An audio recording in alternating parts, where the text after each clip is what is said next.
இப்படி தண்ணியை சேமிச்சு வச்சு குடிக்கிறதுக்கும் விவசாயத்துக்கும் வழி வகுக்கிறது எவ்வளவு பெரிய ஒரு நல்ல விஷயம்.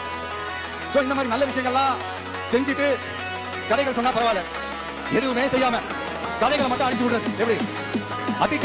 அத்திக்கடவு அவிநாசி திட்டத்தை இன்னும் விரிவுபடுத்தினா அந்த 3 மாவட்டத்தில் இருக்கிற லட்சக்கணக்கான மக்களுக்கு எவ்வளவு பிரயோஜனமா இருக்கும்.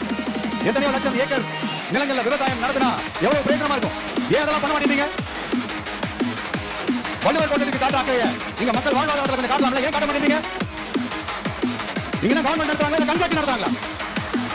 இந்த 21ஆம் நூற்றாண்டிலே மக்களை பத்தி எதுவுமே யோசிக்கிறது இல்லை. ஆனா அந்த காலத்திலேயே இது எல்லாத்தையும் பத்தி யோசிச்ச மக்களை பத்தி, குடிக்கிற தண்ணியை பத்தி, விவசாயத்தை பத்தி, அணை கட்டுறதை பத்தி, கால்வாய் கட்டுறதை பத்தி, இதெல்லாம் எங்க இருந்து பவானியிலிருந்து நொய்யலாறு வரைக்கும் கால்வாய் கட்டி இதெல்லாத்தையும் பத்தி யோசிச்ச கலைஞர் அவர்களுக்கு கோயில் கும்பி போட்டாலும் பார்த்தாங்க.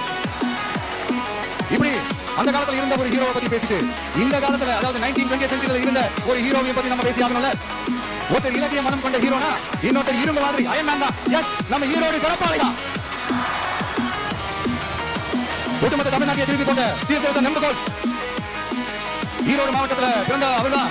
இந்தியாவுக்கு இடஒதுக்கீடு சம்பந்தமான அரசியல் சட்டத்தை திருத்தத்துக்காக போராட்டம் நடத்தினவர் யாரு? நம்ம தந்தை பெரியாரு. 100 வருஷத்துக்கு முன்னாடி வகுப்புவாரி பிரதிநிதித்துவம் வேணும்னு கேட்டவர். அன்னைக்கு சரி இன்னைக்கு சரி ஒரு ஆச்சரியத்தோட பார்க்கக்கூடிய ஒரு மனிதர், நம்மளுடைய கொள்கை தலைவர். அப்ப அண்ணாவும் எம்ஜிஆரும் யாரு? பெரியார் அவர்கள் இருந்து எங்களுக்கு தேவையான கொள்கைகளை எடுத்துக்கிட்டோம். அவரை ஃபாலோ பண்ற, அவரை வழிகாட்டியா ஏத்துக்கிட்ட அண்ணா அவர்கள் கிட்ட இருந்தும் எம்ஜிஆர் அவர்கள் கிட்ட இருந்தும் தேர்தல் அணுகுமுறையை எடுத்துக்கிட்டோம். அண்ணாவும் எம்ஜிஆரும் தமிழ்நாட்டோட சொத்து, அவங்களை பயன்படுத்துறதை பத்தி யாரும் இங்க கம்ப்ளைண்ட் பண்ண முடியாது. அண்ணா எங்களோட, எம்ஜிஆர் என்னோட, எங்களோட, நீங்களா எடுத்துக்கப்படாது அப்படிலாம் யாரும் அழுதுட்டு இருக்க முடியாது சொல்லிட்டேன். அதனால நாங்க ஒரு வழியில அரசியல் செஞ்சுட்டு போயிட்டு இருக்கோம். உங்களுக்கு தான் டிவிக்கு ஒரு பொருட்டே இல்ல, அப்ப ஏன் கதறீங்க?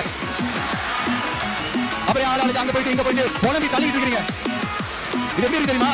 எனக்கு பயம் இல்ல, எனக்கு பயம் இல்ல அப்படின்னு சத்தமா சவுண்ட் விட்டுட்டு சத்தமா பாட்டு பாடிட்டு இந்த நடிகை கிட்ட சின்ன பசங்க நடந்துருவாங்க. அந்த மாதிரி இருக்கு. முதல்ல மண்டையில இருக்கிற கொண்டைய மாறிங்க சார்.